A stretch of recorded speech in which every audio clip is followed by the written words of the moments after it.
Hi everybody, I'm Dr. Long. I'm the trumpet teacher at East Tennessee State University.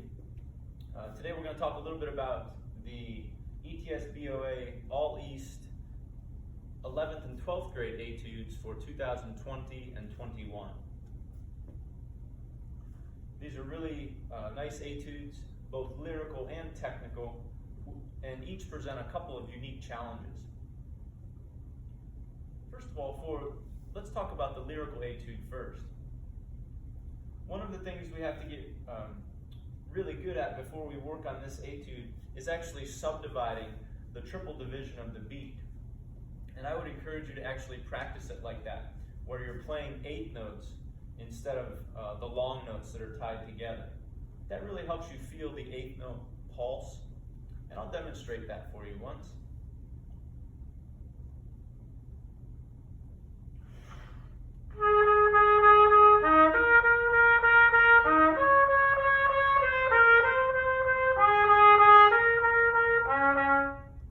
Etc.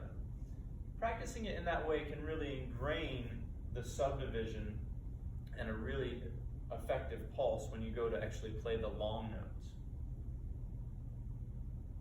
Another thing that you can do for this opening line, or really anything in this entire etude, or any etude that you have, is try practicing it in a couple other keys.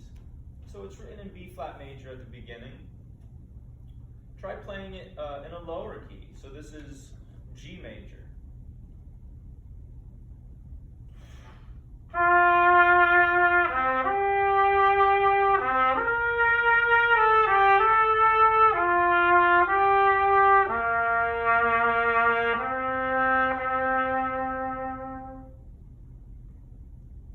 Or you could do it in a key that's higher. Let's transpose it up a step. So this would be C major.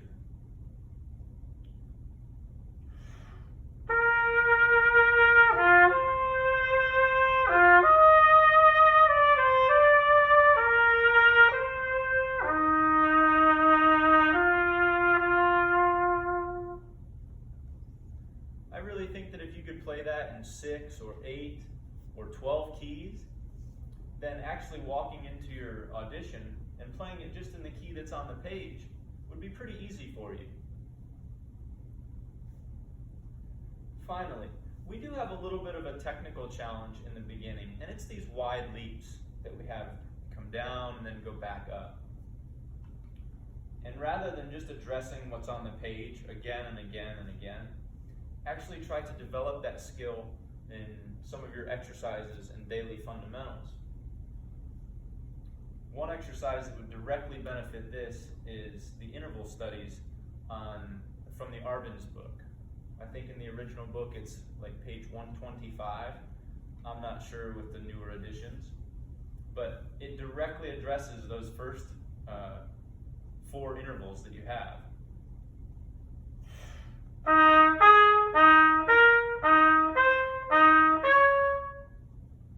And then Arbenz also asks us to practice it in a variety of slurring.